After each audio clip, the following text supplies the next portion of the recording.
There is a moment that happens to a lot of people now. Usually late at night, the room is quiet, the day is technically over, there is nothing urgent left to do. And yet, somehow, your hand reaches for your phone again. Not because you need anything, not because someone important is calling, not because there is information you have been waiting for. You already checked everything 10 minutes ago. But somehow, without thinking, you open another app, then another, a short video, a notification, a headline, a recommendation, a comment section, a message you do not really care about. And before you realize it, 40 minutes have disappeared, maybe an hour, maybe more. The strange thing is that most people do not even enjoy these moments anymore. Not really. There is no excitement, no satisfaction, no meaningful entertainment. Just movement, constant movement, information flowing endlessly across a glowing screen while something inside feels increasingly tired.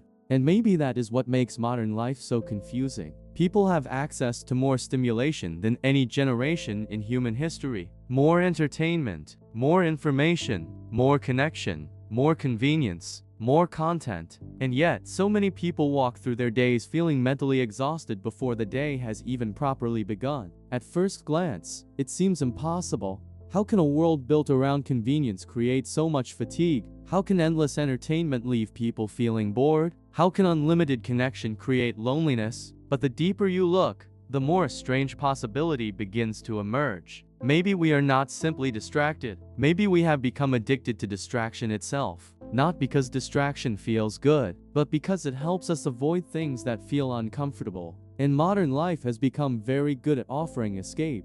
The average person wakes up and enters a world specifically designed to compete for attention. Before getting out of bed, there are notifications waiting, emails, news alerts, messages, social feeds, recommendations, updates, tiny digital invitations asking for a few seconds of attention. A few seconds becomes a few minutes. A few minutes becomes a habit, and habits eventually become something deeper. Because attention is not just a resource anymore. It is an industry.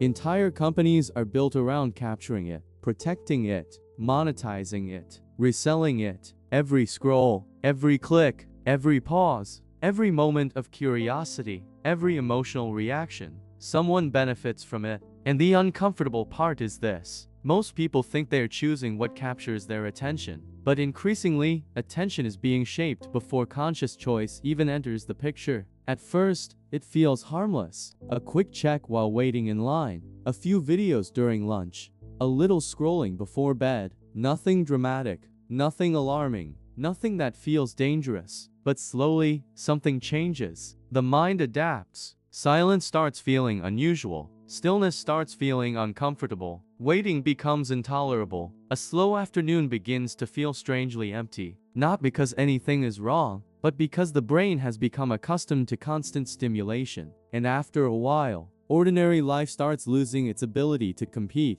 A walk feels slow. Reading feels difficult. Conversations feel demanding. Reflection feels uncomfortable. Not because these activities became worse, but because distraction became easier. And ease has a powerful influence on human behavior. Most people think addiction always looks dramatic. Substances, compulsions, visible destruction. But some addictions are quieter. Some addictions blend perfectly into everyday life. Nobody raises concern when someone checks their phone 50 times a day. Nobody panics when someone spends hours scrolling. Nobody worries when someone constantly seeks new content. In fact, many environments encourage it, reward it, normalize it, which makes it much harder to recognize. Because when everyone is distracted, distraction stops looking unusual. It starts looking normal, and eventually people stop asking questions. The strange part is how often distraction disguises itself as productivity. A person opens their laptop intending to work. A notification appears, then an article, then another tab, then a video related to the article, then a search connected to the video. An hour later, they feel busy, but nothing meaningful was actually completed. The day feels full, the mind feels exhausted, yet there is very little to show for the energy spent. And this pattern appears everywhere now. People consume more information than ever before, but often retain less. They interact with more content than ever before, but frequently feel less informed. They spend more time connected than ever before, but often feel less connected, which sounds contradictory until you realize that stimulation and fulfillment are not the same thing. Information and understanding are not the same thing. Connection and intimacy are not the same thing. And distraction has a remarkable ability to imitate all three. A feed can feel like connection. A headline can feel like knowledge. A purchase can feel like progress.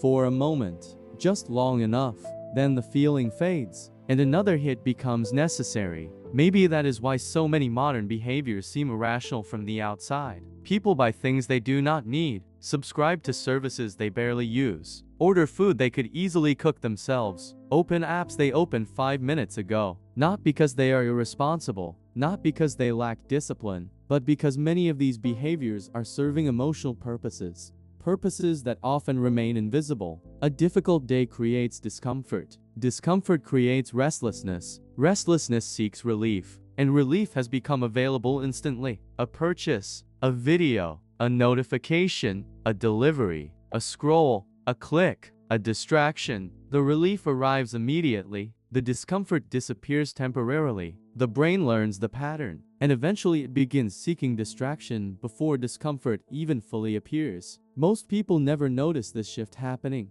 It happens gradually, quietly, almost invisibly, until one day they discover they cannot sit alone with their thoughts for more than a few minutes. Not because their thoughts became worse, but because distraction became easier than listening. And this is where modern life becomes strange. Human beings spent thousands of years living with boredom. Waiting was normal. Silence was normal. Unoccupied moments were normal. People stared out windows, walked without headphones, sat quietly, daydreamed, reflected, thought. Now many people experience a few seconds of boredom and instinctively reach for stimulation, as if boredom itself has become an emergency. But boredom was never the enemy. In many ways, boredom was where important things happened. Creativity emerged there. Self-awareness emerged there. Reflection emerged there. Meaning often emerged there. Not immediately. Sometimes boredom felt unpleasant. Sometimes it felt slow. But underneath that slowness, the mind had room to wander, room to process, room to understand itself. Today, those spaces are increasingly filled before they even appear. Every empty moment arrives preloaded with entertainment, which sounds like a gift, until you notice what disappears alongside the boredom. Because distraction does not only remove discomfort, sometimes it removes awareness. A person may spend years feeling exhausted without ever understanding why. Years feeling lonely without investigating the loneliness. Years feeling financially stressed without examining the habits driving the stress. Years feeling disconnected from themselves without realizing how little time they spend alone with their own thoughts. Distraction creates movement, and movement can sometimes prevent observation. If these quieter reflections feel strangely familiar, you will probably connect with the conversations that continue here. Some people come looking for answers. Most of us are simply trying to understand why modern life feels the way it does. The pressure does not disappear, it just changes form. And nowhere is this more visible than in the relationship between distraction and money. Because modern economies do not simply sell products. Increasingly, they sell emotional experiences. Relief, comfort, excitement, identity, belonging, hope. A pair of shoes is rarely just a pair of shoes. A phone is rarely just a phone. A subscription is rarely just a subscription. Every purchase carries a small emotional promise. You will feel better. You will feel more successful. You will feel more connected. You will feel more complete. Most people understand this intellectually, but emotional influence rarely operates at an intellectual level. It operates in quieter places. The exhausted version of you, the lonely version of you, the anxious version of you, the version of you scrolling late at night after a difficult day. And maybe that is why so much consumption now feels strangely emotional. People are not only buying products, they are often buying temporary emotional states, temporary relief, temporary excitement, temporary distraction. The problem is not the purchase itself. The problem is expecting relief to become resolution, because relief fades, and when it does, the underlying feeling remains. The stress, the loneliness, the uncertainty, the exhaustion, waiting patiently underneath, ready to return, which creates a cycle, a new distraction, a brief escape, a temporary improvement. then repetition, again and again, and eventually people start mistaking motion for healing, consumption for comfort, stimulation for fulfillment. But the real pressure is quieter than that. Many people are carrying an invisible form of exhaustion, not physical exhaustion, psychological exhaustion, attention exhaustion, the exhaustion that comes from constantly processing, constantly consuming, constantly reacting, constantly switching, one moment an economic crisis, the next moment a celebrity scandal, the next moment a friend's vacation photos, the next moment a productivity video, the next moment a tragedy, the next moment an advertisement. The human brain was never designed to absorb this much emotional input at this speed. Yet every day millions of people attempt exactly that, and after a while, emotional numbness begins to appear. Not because people do not care, but because caring continuously becomes impossible. The mind adapts. It has to. Otherwise the overload would become unbearable. And maybe that explains another strange contradiction. People often feel emotionally overwhelmed and emotionally disconnected at the same time. Too much information, too little processing, too much stimulation, too little reflection, too much reaction, too little understanding. The result is a subtle sense of fragmentation, a feeling that attention is scattered across 1,000 directions, a feeling that life is constantly happening, but somehow never fully experienced. And perhaps this is where the deepest cost of distraction reveals itself. Not productivity, not efficiency, not even money, presence. Because attention determines experience. Whatever receives attention becomes reality. A sunset ignored while scrolling is barely experienced. A conversation interrupted by notifications becomes fragmented. A meal eaten while consuming content becomes forgettable. Entire weeks can disappear this way. Then months. Then years. Not through dramatic mistakes, but through tiny moments of absence accumulating over time. That sounds heavy, but it is also strangely ordinary. Almost everyone has experienced it. Driving somewhere and barely remembering the journey. Finishing a series and forgetting most of it immediately. Scrolling for an hour without remembering what was viewed. Spending an entire evening online and somehow feeling understimulated afterward. The mind was occupied, but not necessarily engaged. And there is a difference. Engagement nourishes, distraction occupies. Engagement deepens experience. Distraction postpones it. Engagement creates memory. Distraction often dissolves into forgettable noise. Maybe that is why some of the most meaningful moments in life appear surprisingly simple. A conversation that lasts longer than expected.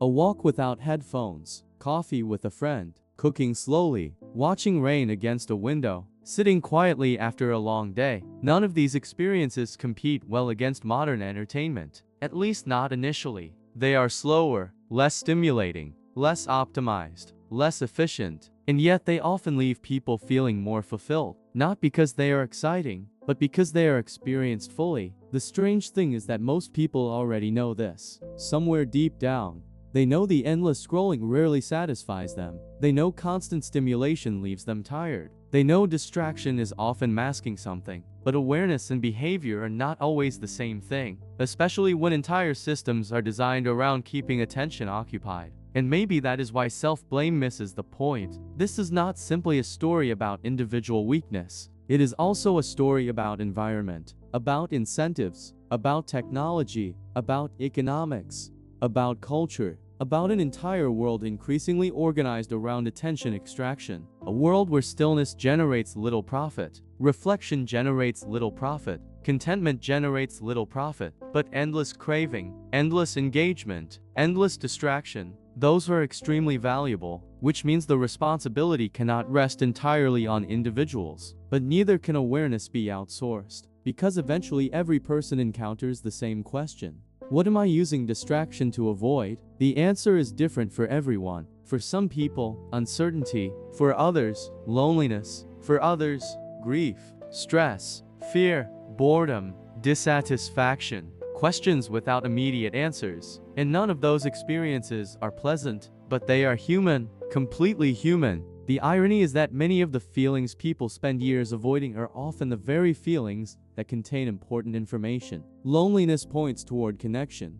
Exhaustion points toward rest. Anxiety points toward uncertainty. Dissatisfaction points toward change. When distraction constantly interrupts these signals, understanding becomes harder. The message never fully arrives, and so the cycle continues. But awareness changes something. Not instantly, not dramatically, but gradually. A person notices the urge to reach for the phone, notices the discomfort underneath, notices the automatic behavior, notices the emotional pattern. And for a brief moment, a different choice becomes possible, not because distraction disappears. It probably never will. Modern life is built around it, but because awareness creates space. Space between impulse and action, space between discomfort and escape, space between feeling and reaction. And inside that space, something interesting begins to happen. People start hearing themselves again, their own thoughts, their own emotions, their own desires, their own concerns.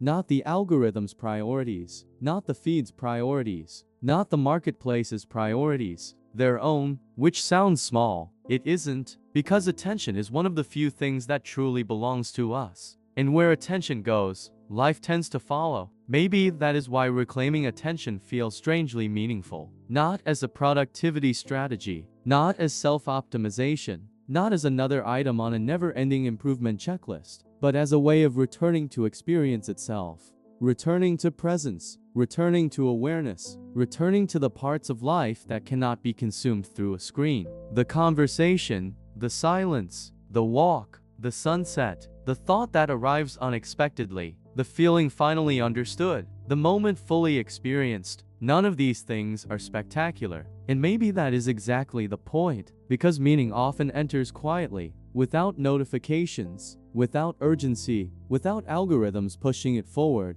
Just ordinary moments receiving complete attention. And perhaps that is what distraction quietly steals from people. Not happiness, not success, not achievement, but access. Access to the deeper texture of their own lives. The texture that only becomes visible when the noise settles. Even briefly, even imperfectly. Maybe modern life will always be distracting. Maybe the notifications will continue. Maybe the feeds will never stop refreshing. Maybe attention will remain one of the most valuable resources in the world. But there is something comforting about noticing what is happening, about seeing the mechanism clearly, about understanding that constant distraction is not simply a personal failure. It is a condition of modern life, a condition many people are navigating together. And once you see it, something subtle changes. The next time the silence feels uncomfortable, the next time boredom appears, the next time your hand reaches automatically toward another distraction, maybe there is no need to judge it,